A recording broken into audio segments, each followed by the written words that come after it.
I am very pleased to say joining us now for the interview is Pete Buttigieg. He is the mayor of South Bend, Indiana, and now officially a candidate for president in the Democratic primary. Mr. Mayor, it's really nice to meet you. Thanks for having me on. Your speech this weekend was very moving. Thank you. Your husband says that you wrote it yourself that morning. Yeah, I'd been working on it a little longer than that, but I was polishing it off until about midday. When you think about big moments like this in your life, are you a guy who likes to work alone, or do you like to work with a team? Are you a collaborative person? Are you a sort of a hermit? How do you work for big stuff? You know, I have a great team. I love collaborating with them to get things set up. But there's that line of poetry. I can't remember where it's from. The final decisions are made in silent rooms. And you know, when I've got a big decision or a big body of work, once I've consulted with the team and gotten the advice, that's when I like to spend a little time with myself and just put my head down, think, reflect, and often that or sometimes in the shower when I'm just thinking to myself in a more laid-back fashion, or when a lot of the best ideas come. 90% of my best ideas have come in the shower. It's why I spend way too much time in the shower. In terms of how things have gone so far, obviously you got a lot of very good press early on in this run, and now you're getting a lot of good press about getting good press. Yeah. And you're polling very well. Your fundraising numbers are really big. The response, according to your campaign, in terms of what the fundraising response was yesterday to your formal announcement, is very impressive. Is this what you planned, or are you surprising yourself? The trajectory of it is a lot faster than what we expected, so we're pleased. I mean, we certainly believed and hoped that the message would land, that we'd get traction, that people would be excited about the idea of a new generation of leadership and somebody coming from a different background like a mayor. You know, all of that is as we hoped, but the pace of it has been extraordinary. At the same time, you know, I'm trying not to fool myself, right? Obviously, it's no small thing to find yourself third in the polls related to the American presidency. On the other hand, when I go out on the street after this, the majority of people who pass by will not recognize me, and it's April. We've got a very long way to go in this process. How do you scale up? How do you learn how to scale up to running a national level campaign? You have to do that not just for the general, but in order to win the primary. I know that you've worked on presidential campaigns before, Kerry, Obama. And so you've seen them in operation from a ground level perspective. But yeah. How do you learn how to run when you've never done anything remotely like this before? We're very conscious of what we don't know, and so we're trying to take on advice from people who have seen some version of this movie before, from people who are involved in the Obama campaign to people who are involved in the Gary Hart campaign, just to learn as much as we can about how this works. And at the same time, recognize that each cycle is different, it has different dynamics, and we're also determined. I mean, somebody like me shouldn't do something like this unless we're prepared to do it in a novel way, in an original way. And we want to make sure that we're writing our own playbook. You know, organizationally, some things you just got to get the muscle memory of people who've seen it before. Ballot access in early states, organizing in different constituencies. And there are other things that I think the playbook really is changing. Digital is a good example. You know, we Democrats like to think of ourselves as the sophisticated ones, but in some ways we got outclassed on digital persuasion in 2016. I'm not just talking about the cheating and the nefarious stuff. I'm also just saying, if you look at how much we spent on digital versus on traditional television, for example, in so many races, it was actually the Republicans who were seeing more of what could be done with digital involvement. And from a tactical perspective, you know, you don't have the sort of firms that you have around TV organized in quite the same way in the digital space. So we're going to have to build up some of this talent and capacity in-house. So it's a mix of building a great organization that you think can power you through in those early states, and listening to people who have some insights, because, you know, we, as you said, we've never been doing something like this in this way. And we need to learn from those who have seen these things before. On policy, you have floated some big idea policies, yet when you go to your website and you go to the issues section, you compare the way you're running to the way somebody like an Elizabeth Warren is running. You've been a lot less specific on a lot of policy matters. Are you doing that strategically because you've got some idea of all the policies you want to roll out and you just want to do it later? Yeah, or are you trying to avoid being pinned down on stuff at all? Part of it's a sequencing thing, but I do want everybody to understand where I stand on any important policy issue. And we've tried to make that clear in interviews and statements. You'll start seeing more of a web presence that will make that clear too. I do think as Democrats, we sometimes have a tendency to lead with the policy minutiae. of course, it's important for people to know where we stand. But I also think, one thing conservatives did very effectively was they sort of claimed the idea space. They talked a lot about values and kind of won a lot of the arguments, or at least won a lot of the media space for their values, beginning with the Reagan administration, in such a way that even Democrats were compelled to do what I would consider largely conservative things when they took office, really at any time in my lifetime. And so it's very important to me to make sure that we're winning a values argument, too. It's why I talk about things like freedom, and why freedom can't just be kind of property of the conservative movement to the Republicans. But that means, constructive freedom. So to me, something like the work that goes on consumer financial protection is freedom, because you're not free if you're prevented from suing a credit card company after they get caught ripping you off. Healthcare is freedom to me. It secures our freedom to have access to healthcare, which is why I've been clear about Medicare for all being a desired destination for us. But also, I believe that politicians who talk about things like Medicare for all should have some account of the glide path to get there. And it's why I've described how I think if we design it in the right way, making a version of Medicare available on the exchanges for people to buy into as an option will be the pathway to get there. So I feel that I've been specific about the goals and about the outlines of the policy design I think helps us get there. But also am looking forward to an iterative process where we continue to find the best way to articulate some of these and to divine some of those, and have some humility about what happens when all of your campaign statements collide with the reality of governing. You look at something like the New Deal. That didn't happen because it was completely formulated by FDR as a campaign promise, brought in a briefcase to the White House and then deployed. It happened because there was a set of values and priorities that encountered the reality on the ground. And when we think about something like the Green New Deal, which I think we should admit, even though I think it's a very attractive framework, I think we should admit that it's more a set of goals right now than it is a fully articulated policy. We're going to need to continue laying down the left and right boundaries of what we think we ought to be part of that, but also recognize that that's going to evolve when we actually hit the ground in the policy context, hopefully, after a Democrat comes into power in 2020. I think that one of the values that Americans are talking about more and realizing we have more of an emotional attachment than we thought we did was the idea of our constitutional norms, our non-legal mores about how we govern.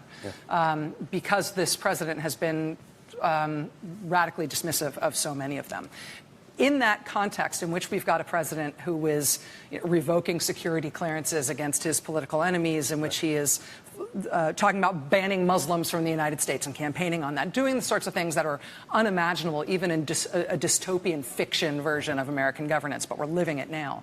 I think the idea of radically changing structural things in the American government, especially when the Republican Party is now led by Donald Trump and his supporters, that feels different than it might coming out of President Obama, or that it might at any other recent time. The idea of abolishing the Electoral College, as you've suggested, the idea of expanding the Supreme Court to 15 seats with a different method of picking judges.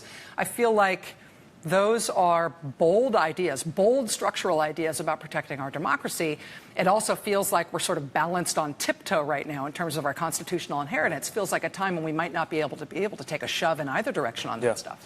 It sounds like a paradox, but in many ways I think actually those two observations go together. In other words, it's at moments when the soundness of our democratic setup, especially at its seams, moments when it's being tested, that we need to pay the most attention to the structure.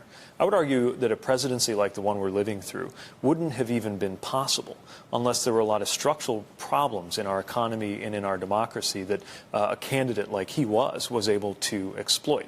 And I think this is actually the exact moment where we've got to look at how we shore up our democracy. You think about some of the concern and anxiety and maybe grief over the stability of our system that happened in the 70s, which led to some reforms in the Watergate era. You look at various moments, various seasons, if you will, for structural improvements. They aren't always the most kind of stable or easy times for our country. The question before us is, can our democracy accommodate the forces that are hitting us through the 21st century? I think it can. But to get there, we got to use some of the most elegant features built into the Constitution, like the ability to amend it to make our country stronger. I think we ought to have that level of ambition. And the difference between us and this president is we're proposing using the Constitution's processes for a kind of self-healing. If we realize that this would be a fairer place if everyone's vote counted the same, and if the way we picked our president was to tally up all the votes and give it to the person who got the most votes, then now is a moment to make that change through a process that is deliberative. Are you worried that you are giving the Trump-era Republican Party an idea that they ought to start amending the Constitution right now? Well, or that they ought to start doing some, radically changing the structure of the Supreme Court? They already have. The Republicans in the Senate changed the number of justices on the Supreme Court. They changed it to 8 until they took power, and then they changed it back to 9. So, a lot of what we're talking about is no less a shattering of norms than what the other side has done, but we're proposing it to do it in a way that is more inclusive, I would say more constitutionally sound, more appropriate, and will, just by the nature of the checks and balances in our system, have to go through a very thoughtful and rigorous process. I think that if they try tinkering with the system, again, they're already doing it under the table in so many ways, but if they try doing it more nakedly, they're going to encounter resistance because most Americans don't want this. Most Americans don't want the conservative agenda that we're now seeing, the extreme agenda that we're seeing in Washington. In fact, it is precisely for that reason that they have to interfere with democracy with things like voter suppression or clinging on an electoral college that overrules the will of the American people. It is precisely because the American people, by and large, don't want what they're selling, that they are relying on manipulations of our political structure in order to keep their agenda in play. I want to ask you about an element of your resume and your background that is rare. There's this gigantic field of Democratic candidates. It's literally like 2 baseball teams at this point. You guys could play each other. But besides you and Tulsi Gabbard, there aren't Democrats running thus far who have military experience. You'd enlisted at the age of 26, 27? Yeah, right around then, yeah. After grad school? That's right. Can you talk about your decision about why to do that? Why'd you pick the Navy? What was going on? There had always been a kind of family military tradition, but I always had some excuse for not serving at any particular moment. When I was in college, I was in college. When I got the chance to study overseas, I was tied up in that. Although there were several Americans at Oxford who were in my class of Rhodes Scholars who were graduates of the Naval Academy, and I just admired those people so much that it made me think a little harder. The thing that put me over the edge was actually a campaign visit. I was knocking on doors as a volunteer for Barack Obama in some very low-income, very rural counties in Iowa, and was blown away by how many times I would knock on the door, talk to a young person who was on their way to basic training or on their way into recruitment. And I began to realize just how stark the class and regional divides had become, that I could count on one hand the number of people I knew at a place like Harvard who had gone on to serve, and I began to feel like I was part of a problem. I grew up on the tradition of people like John F. Kennedy, a young John F. Kennedy, experienced in military service, the most probably racially integrated environment that he could have been in at the time, found himself on equal terms with the sons of farmers and laborers from the Midwest. George H.W. Bush, same thing. As the scions of wealthy and powerful families, it was expected of them that they would serve, and it helped them get to know people of different backgrounds. I was by no means the scion of a wealthy or powerful family, but I did have the privilege of this amazing education, and again, began to think, like, maybe that's a reason I should be contributing and should be as liable to getting called up as anybody else in this country, rather than one more thing that kind of separates me from other people I knew from my region or my hometown who had served. So I went in for the commission in intelligence in 2009. I thought I'd studied Arabic. I thought that might be useful. It later came back to me that the recruiter wrote down that I had studied aerobics.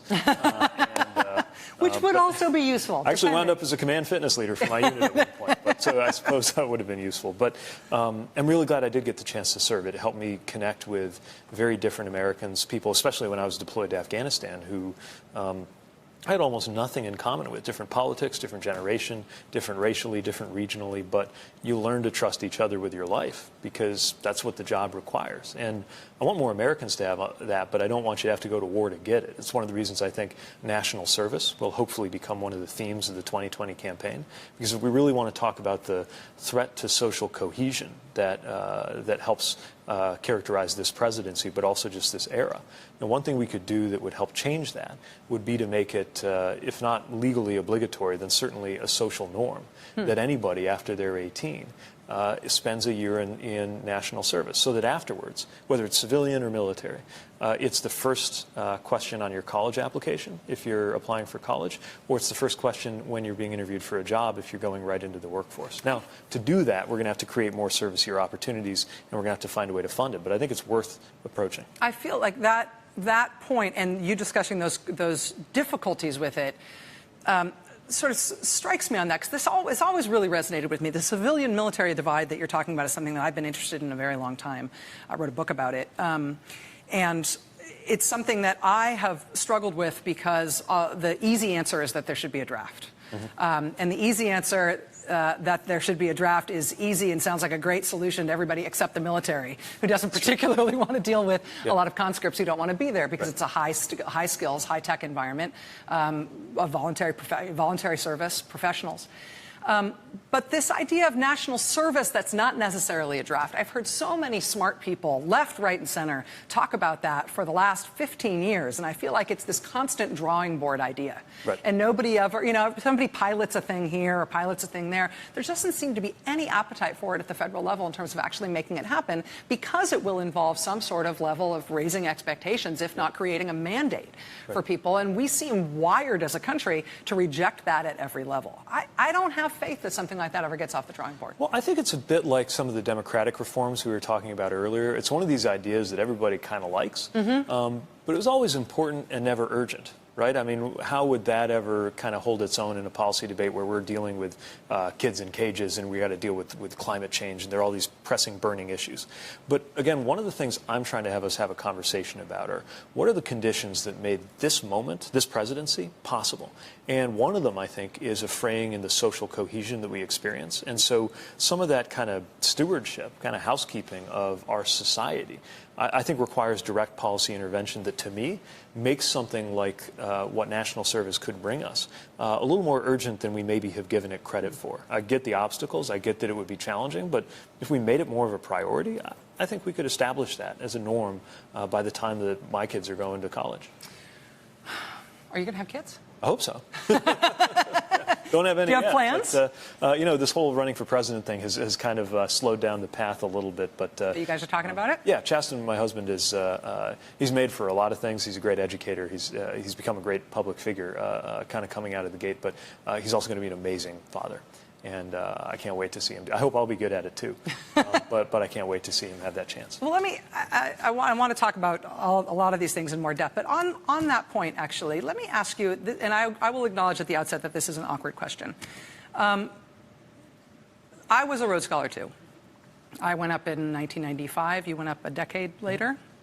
So I was the first openly gay American Rhodes Scholar. And I got there, and I had come out in college, so I'd applied for the Rhodes Scholarship as an openly gay person. It definitely came up in the selection process, and then I got there, and I learned that I was the first American who'd ever been out. Wow.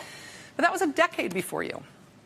And you went through college, and then the Rhodes Scholarship process, and getting the Rhodes Scholarship, and going to work for McKinsey, and joining the Navy, and deploying to Afghanistan, and coming home, and running for mayor in your hometown, and getting elected before you came out at the age of 33. Yeah. And I bring this up, and I acknowledge it's a difficult question, not because it's bad that you didn't come out to your 33, but I think it would have killed me to be closeted for that long. I just think about what it takes as a human being to know something and to have to bifurcate your public life.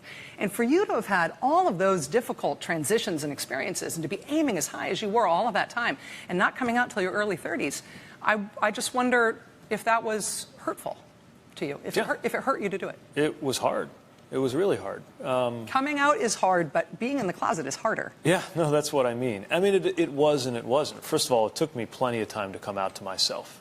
So I did not, the way you did or the way my husband did, figure out at such an early age that I probably should have. I mean, there's certainly plenty of indications by the time I was 15 or so that I could point back and be like, yeah, this kid's gay. But I guess I just really needed to not be. And, there's this war that breaks out, I think, inside a lot of people when they realize that they might be something they're afraid of.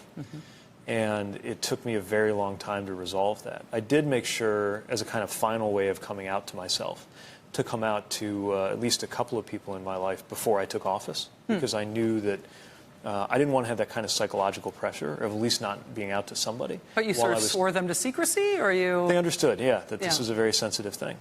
They also pointed out, as your friends do, patting you on the back, that I hadn't really made it easy on myself, because at that point, professionally, I had two things in my life that really mattered to me professionally.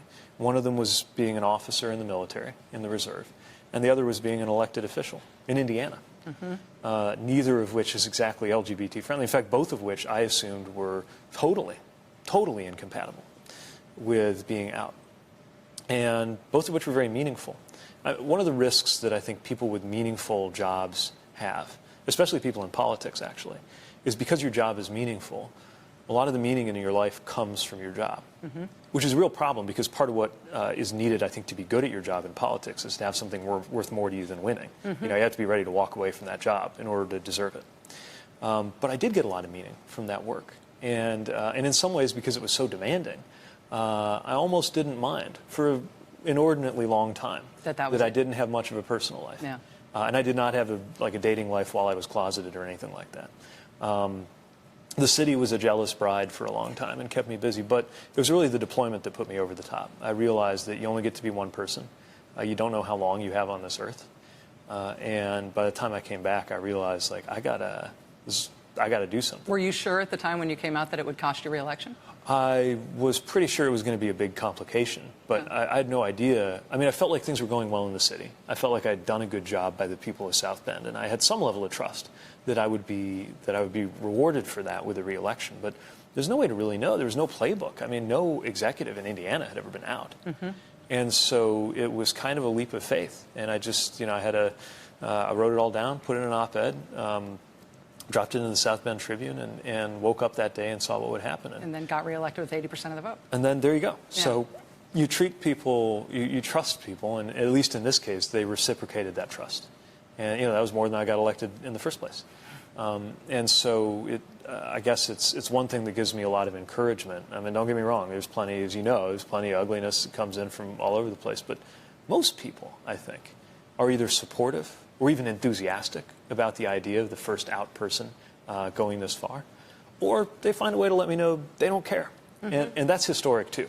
I mean, one day the way this will work is if a mayor's trying to figure out how to come out, you go to the next rubber chicken dinner you're going to and your date's the same sex, and that's that, right? People shrug, figure it out, and get on with the evening. It didn't feel that way in Indiana in 2015, but one of the things that I think I can do before the first vote is cast is maybe make it a little easier just by being here, right, for the next person who comes along. Yeah, you've written the history in some ways about how to do it, and then the next person gets to live it. This administration has embraced dictators and strongmen in a way that we haven't seen before in this country. I'm thinking about President Trump's failure to rebuke the Saudis for killing Jamal Khashoggi, the praise, the declarations of love, in fact, for Kim Jong-un, the weirdness with Vladimir Putin. What would your posture be towards those types of world leaders that this president has embraced? Would you meet with people like that? Would you not meet with people like that? There are certain conditions where maybe you would meet with them, but I actually think the emergence or the reinforcement of figures like that are an example of why it's so important to have America be credibly defending our values. And right now, we're not credibly doing anything in the international scene. Look, I still believe strongly in American values.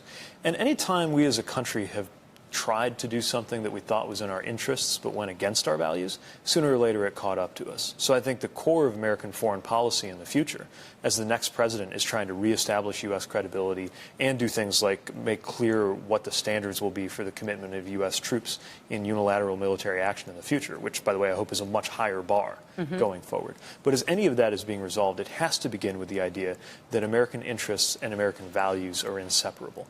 And so when we are encountering these often competitors or adversaries, we got to recognize that, look, the American model is not viewed as convincing as it used to be. Now, because of the instability here at home and because of the embarrassments coming out of the White House, there are a lot of people around the world who might say, the Chinese model isn't looking so bad right now. You got the Russian model throwing its weight around, the Saudi model, as you mentioned. I think it's precisely because they're throwing their weight around that we need American values out there. But it has to be credible.